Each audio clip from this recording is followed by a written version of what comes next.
हाँ बच्चों, आज देखिए, आज क्लास 11th के लिए 11th फिजिक्स का पार्ट 2 में पहला लेसन इलास्टिसिटी है, प्रत्यास्थता है जिसे सॉलिड की मैकेनिक्स कहते हैं। तो हमें प्रत्यास्थता अपने दैनिक जीवन में मिलता है, दिखता भी है।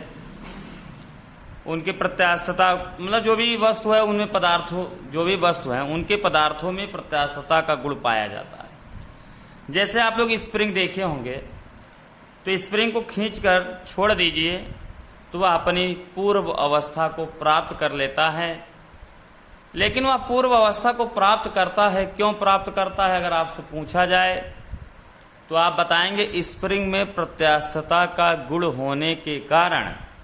अगर स्प्रिंग में प्रत्यास्थता का गुण है तो आप कहेंगे अगर उस स्प्रिंग को मतलब खींच कर छोड़ दिया जाए तो वह अपनी पूर्व अवस्था को प्राप्त कर लेगा। और देखे होंगे इलास्टिक, आप देखे होंगे या रबड़ को देखे होंगे, रबड़ को खींच कर छोड़ दीजिए, वो भी अपनी पूर्व अवस्था को प्राप्त कर लेता है। क्यों प्राप्त कर लेता है? क्योंकि उसमें क्या है? प्रत्यास्थता का गुण विद्यमान है। मतलब जिस वस्तुओं, जैसे जो भी वस्तुएं खींचकर छोड़ दी जाएं और वो अपनी पूर्व अवस्था को प्राप्त कर लेती हैं, तो आप कहेंगे कि उनमें प्रत्यास्थता का गुण है। हाँ, बात अब यहाँ उठती है, प्रत्यास्थता किसका गुण होता है? पहला क्वेश्चन बनता है, प्रत्यास्थता वस्तु के पदार्थ का गुण होता है। किसका गुण होता है? वस्तु के पदार्थ का गुण होता है। पदार्थ कितने होते हैं? 3 होते हैं मुख्यतः, ठोस, द्रव और गैस। पदार्थ की जो अवस्थाएं होती हैं भाई, स्टेट ऑफ मैटर, पदार्थ की अवस्थाएं वो 3 होती हैं मुख्यतः। पहला ठोस है, दूसरा द्रव है, तीसरा क्या है? गैस है। तो हम लोग जो ये प्रत्यास्थता पढ़ रहे हैं, इलास्टिसिटी पढ़ रहे हैं, वो सॉलिड की मैकेनिक्स से बेटा, ठोसों का यांत्रिकी गुण है।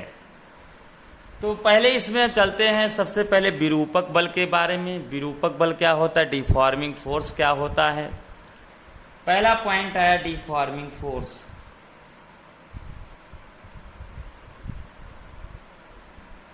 विरूपक बल,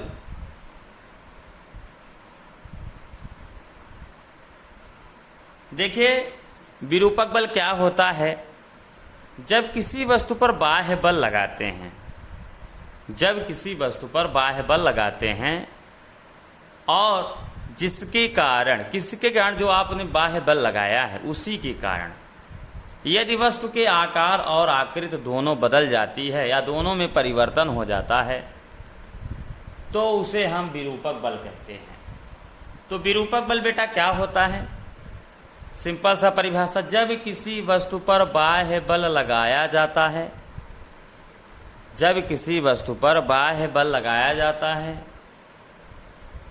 बल लगाया जाता है तो जिसके कारण वस्तु के आकार एवं आकृति दोनों में परिवर्तन हो जाता है, विरूपक बल कहलाता है। हम ये कह सकते हैं अथवा वस्तु क्या हो गई? विकृत हो गई।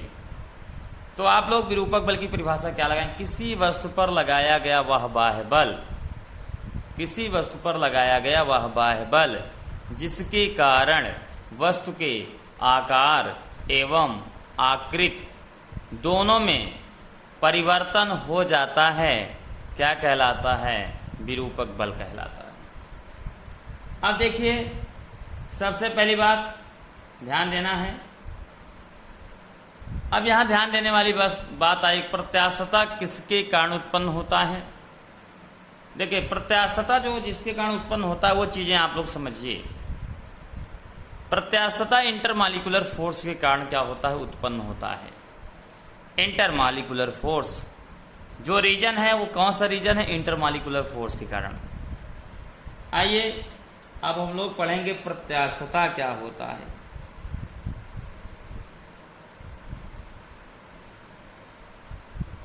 इलास्टिसिटी, इसकी परिभाषा क्या होती है?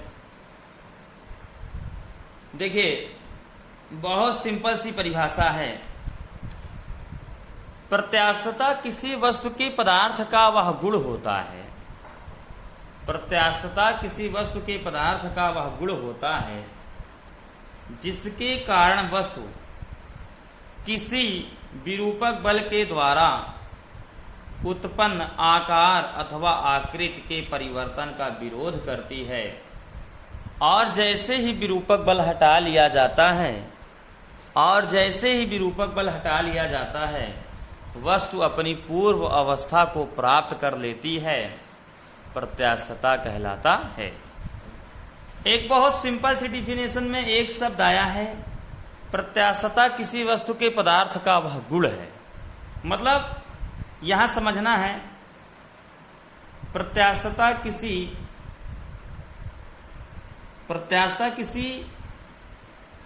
वस्तु के पदार्थ का गुण है। वस्तु के पदार्थ का गुण, देखिए ये चीज समझना, प्रत्यास्थता किसी वस्तु के पदार्थ का गुण। ये गुण देख रहे हैं, बहुत देखिए इसमें बहुत इंपॉर्टेंट चीज है। मतलब पदार्थ में कौन सा गुण है वही चीज ये बता रहा है, और प्रत्यास्थता पदार्थ का गुण ही होता है। तो प्रत्यास्थता किसी वस्तु के पदार्थ का वह गुण है जिसके कारण, किसके कारण, उस गुण के कारण किसी विरूपक बल के द्वारा उत्पन्न अथवा आकृति के परिवर्तन का। देखिए मैं एक बार डेफिनेशन लिखता हूं। हाँ बच्चों देखिए आपके सामने परिभाषा है, प्रत्यास्थता किसी वस्तु के पदार्थ का वह गुण है जिसके कारण वस्तु किसी विरूपक बल के द्वारा उत्पन्न आकार अथवा आकृति के परिवर्तन का विरोध करती है, और जैसे ही विरूपक बल हटा लिया जाता है वस्तु अपनी पूर्व अवस्था को प्राप्त कर लेती है। देखिए प्रत्यास्थता वस्तु के पदार्थ में एक ऐसी प्रत्यास्थता जो है वस्तु के पदार्थ का गुण है। अब वो गुण है तो हम विरूपक बल लगा रहे हैं, और विरूपक बल क्या करता है, वस्तु के आकार और आकृति में परिवर्तन करता है। लेकिन ये जो गुण है पदार्थ का वो क्या कर रहा है, उस परिवर्तन का क्या कर रहा है, विरोध। किस परिवर्तन का, आकार और आकृति के परिवर्तन का क्या करता है, विरोध। और जैसे ही विरूपक बल हटाते हैं भाई परिवर्तन का विरोध कर रहा है। हम विरूपक बल हटा लिए, आकार में परिवर्तन रहा होगा तो वो क्या होगा, वो अपनी आकार को पूर्व प्राप्त कर लेगा। आकृति में रहा होगा तो जैसे हटाएंगे विरूपक बल तुरंत वो अपनी पूर्वावस्था तुरंत प्राप्त कर लेगा। तो मतलब मुझे समझ में आया कि यहाँ पर परिवर्तन का विरोध, मतलब प्रत्यास्थता के गुण जो है इसी गुण के कारण क्या करेगा, जब हम विरूपक बल लगाएंगे और शेप और साइज में परिवर्तन करेंगे तो वह उस परिवर्तन का क्या करेगा, विरोध। मतलब जैसे अगर हम कहें रबर और स्टील की बात करें, सिंपल सी बात है, इसी से भी देखिए पूरा क्लियर हो जाएगा। हम रबर को खींचे और स्टील को खींचे, बताइए किसकी लंबाई में ज्यादा वृद्धि होगी, रबर की, और स्टील की लंबाई में वृद्धि क्या होगी, कम होगी। तो मुझे समझ में आया कि ये स्टील जो है वो अपने लंबाई में होने वाले परिवर्तन का विरोध ज्यादा कर रहा है, और ये क्या कर रहा, परिवर्तन का विरोध कम कर रहा है। तो मतलब ये अपने लंबाई में होने वाले परिवर्तन का विरोध ज्यादा करता है। अगर परिवर्तन का विरोध ज्यादा करता है तो इसका प्रत्यास्थता क्या है, ज्यादा, और इसकी प्रत्यास्थता क्या, कम। रबर एवं स्टील में किसका प्रत्यास्थता ज्यादा होती है, कौन अधिक प्रत्यास्थ है, तो क्या बताओगे, स्टील। क्यों, क्योंकि आप बताओगे कि हम रबर और स्टील समान मोटाई को समान लंबाई के लेते हैं और दोनों में समान विरूपक बल लगाते हैं, तो देखते हैं रबर में ज्यादा रबर की लंबाई में ज्यादा वृद्धि होती है और स्टील की लंबाई में कम वृद्धि होती है। ऐसा क्यों होता है, तो आप बताएंगे कि स्टील में प्रत्यास्थता का गुण ज्यादा है और रबर में प्रत्यास्थता का गुण कम है, इसीलिए यह अपने लंबाई में, स्टील अपने लंबाई में होने वाले परिवर्तन का विरोध ज्यादा कर रहा है और ये अपने परिवर्तन का विरोध कम कर रहा है, इसलिए इसकी लंबाई में ज्यादा वृद्धि हो रही है। ऐसे अगर हम कहें वायु और जल में, वायु और जल की बात करें, वायु और जल में कौन अधिक प्रत्यास्थ है, तो आप बताओगे वायु और जल में। आप देखिए एक बार वायु में चलिए, एक बार जल में चलिए। वायु में चलना आसान होगा लेकिन जल में चलना क्या होगा, कठिन होगा। तो वायु में जो है परिवर्तन का विरोध, मेरे चलने के परिवर्तन का विरोध कम है, और जल में ज्यादा है। तो इसमें कौन सा अधिक प्रत्यास्थ होगा? जल अधिक प्रत्यास्थ होगा, वायु क्या होगा? कम। चलते हैं हाँ प्रत्यास्थ दृढ़ एवं प्लास्टिक वस्तुएं के बारे में। प्रत्यास्थ वस्तुएं क्या होती हैं, आइए इसको समझते हैं। प्रत्यास्थ वस्तुएं, इलास्टिक बॉडीज, प्रत्यास्थ वस्तुएं। अब आप बताएंगे, जो वस्तुएं विरूपक बल हटा लिए जाने पर अपनी पूर्व अवस्था को पूर्णतः प्राप्त कर लेती हैं। ध्यान सुनिए, जो वस्तुएं विरूपक बल के हटा लिए जाने पर अपनी पूर्व अवस्था को पूर्णतः प्राप्त करती हैं, वो पूर्णतः प्रत्यास्थ वस्तुएं कहलाती हैं। तो पूर्ण प्रत्यास्थ वस्तुएं कौन कौन है?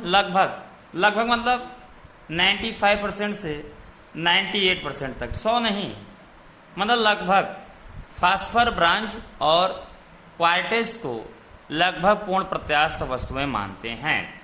लेकिन व्यवहार में कोई भी वस्तु ऐसा नहीं, कोई पदार्थ ऐसा नहीं है कि जो पूर्ण प्रत्यास्थ हो। तो प्रत्यास्थ वस्तुएं क्या होती हैं? जो वस्तुएं विरूपक बल के हटा लिए जाने पर अपनी पूर्व अवस्था को पूर्णतः प्राप्त कर लेती हैं, पूर्ण प्रत्यास्थ वस्तुएं कहलाती हैं। कौन कौन से हैं? लगभग आपने किसको माना है? फास्फर, ब्रांज को और क्वार्टेज को आपने लगभग पूर्ण प्रत्यास्थ वस्तुएं मानी जाती है। व्यवहार में कोई भी वस्तु पूर्ण प्रत्यास्थ वस्तुएं नहीं हैं। अगला आता है प्लास्टिक वस्तुएं क्या होती हैं? जो वस्तुएं विरूपक बल के हटा लिए जाने पर अपनी पूर्व अवस्था में नहीं लौटती बल्कि सदैव के लिए विरूपित हो जाती हैं, वे प्लास्टिक वस्तुएं कहलाती हैं या वे पूर्णतः प्लास्टिक वस्तुएं कहलाती हैं। जैसे गीली मिट्टी हो, गीली मिट्टी क्या है? प्लास्टिक। क्या है? प्लास्टिक। आपसे कहे मोम क्या है? ये भी क्या है? प्लास्टिक वस्तुएं। सुघट्टे जिसको कहते हैं, सुघट्टे। और क्या है?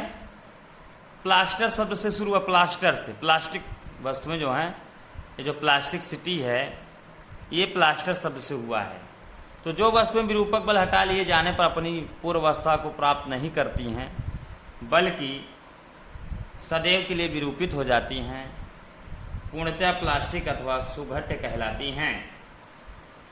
तो मुझे ये भी समझ में आएगा सुघट्ट क्या होता है, सुघट्ट या प्लास्टिक वस्तुएं क्या होती, ये भी हमको मालूम हो गया। आइए चलते हैं दृढ़ वस्तुएं। रिजिड बॉडी क्या होता है, दृढ़ वस्तुएं क्या होती हैं, बहुत इंपॉर्टेंट। सबसे ज्यादा जो दृढ़ होता है वो होता है हीरा। हीरा सबसे कठोर होता है। तो दृढ़ क्या होता है? वे वस्तुएं जिन पर कितना भी बाह्य बल लगाया जाए किंतु उनके अणुओं के सापेक्षिक दूरियों में कोई परिवर्तन ना हो, तो उन ऐसी वस्तुओं को दृढ़ वस्तुएं कहते हैं। सबसे कठोर कौन माना जाता है? हीरा। लेकिन व्यवहार में कोई भी ऐसा वस्तु नहीं हो जो पूर्णतः दृढ़ हो। तो बेटा हम लोग को समझ में आ गया दृढ़ वस्तुएं क्या होती हैं? वे वस्तुएं जिन पर कितना भी बाह्य बल लगाया जाए किंतु उनके अणुओं के सापेक्षिक दूरियों में कोई परिवर्तन नहीं हो, ऐसी वस्तुएं क्या कहलाती हैं? दृढ़ वस्तुएं कहलाती हैं। आइए अब हम चलते हैं नेक्स्ट क्वेश्चन, प्रत्यास्थता की सीमा पर।